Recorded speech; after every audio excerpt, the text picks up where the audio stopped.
Hey there folks, welcome back to the Photo Video Show where we explore all things Yeah, I can't even say it.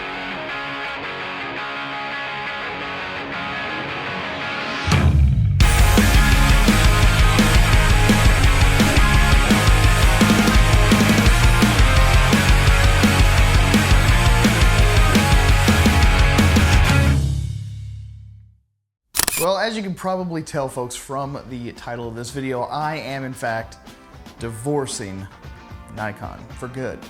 We'll get into all the specifics here in just a second, but I just want to let you all know that I still do try to plan to make many more videos as much as I possibly can. I know that I'm not, or at least I haven't been as regular with the updates as I once was, but I do apologize for not having nearly as much content on the channel as I could have.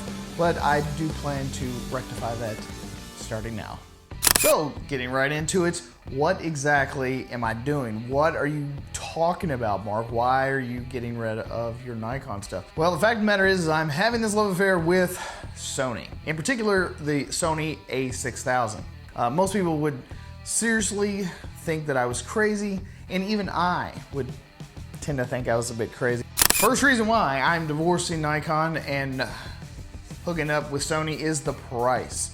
First of all, let me just say that the price in general for most full-size frame DSLRs and stuff is pretty astronomical as it is already. I mean, it's almost cost prohibitive for most new and aspiring photographers to even get into the game. And I think to a small extent that's by design. They make lower-end cameras, both Nikon and Canon, that do allow some entry, but in order for you to feel more like a real photographer, you know, you have to have the bigger gear. You have to have full frame, and it's got to be, you know, just ridiculous in size, and it's just got to weigh a metric ton, and that's the only way you ever really get, or at least that's how they make you feel.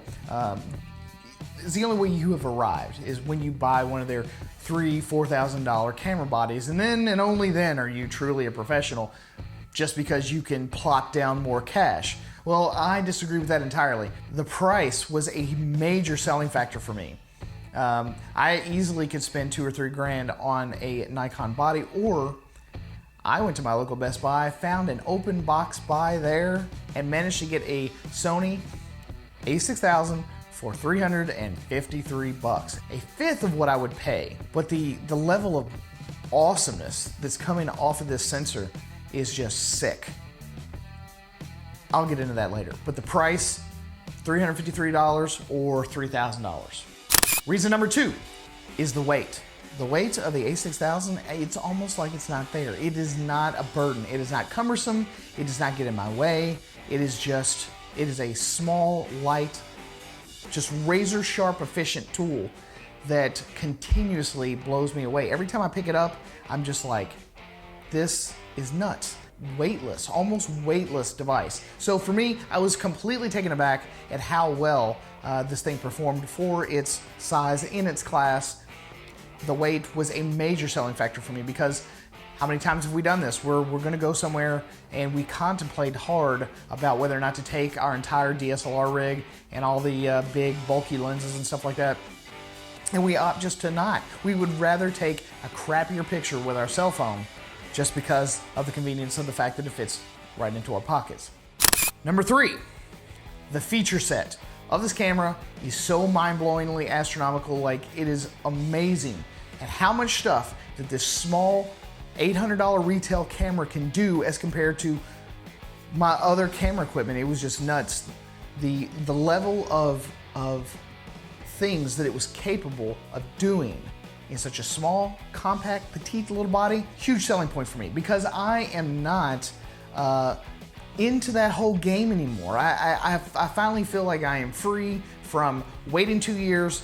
Nikon will probably improve 2 or 3 little things and then expect me to dump yet another $2,000 into that system, and it's just not worth it to me anymore. The feature set of this camera is amazing. I mean, it has amazing things, 11 frames per second.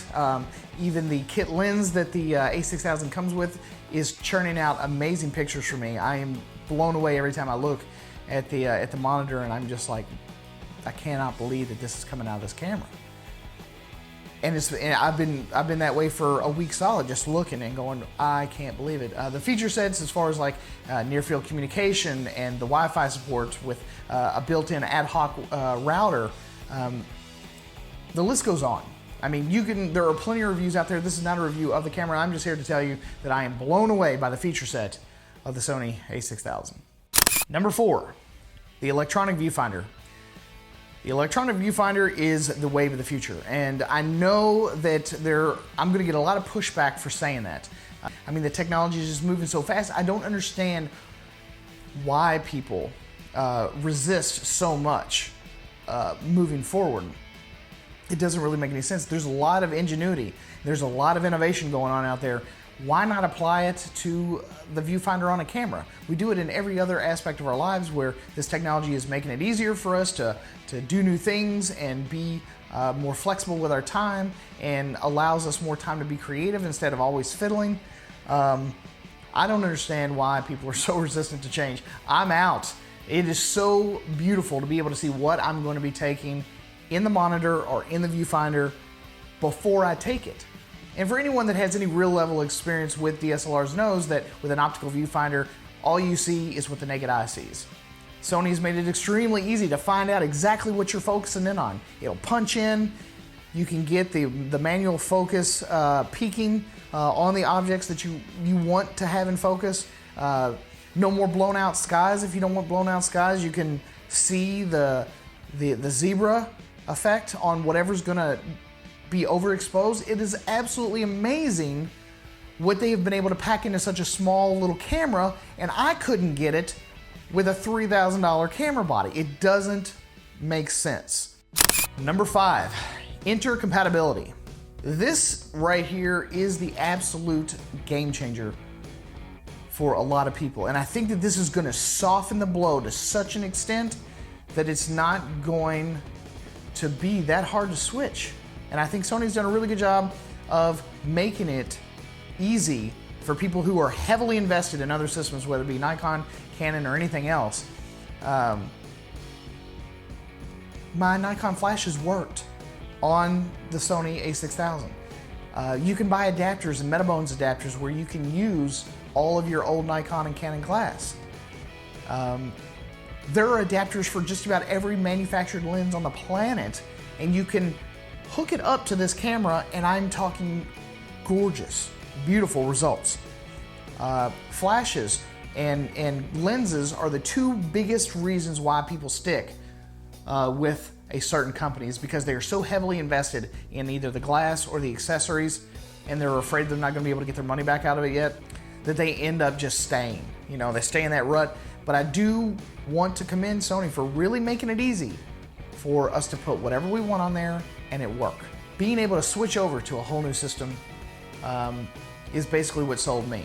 And I was so sold on what Sony's trying to do that not only did I get rid of my camera body, but I am also ditching all the lenses, and I'm also ditching all my flashes.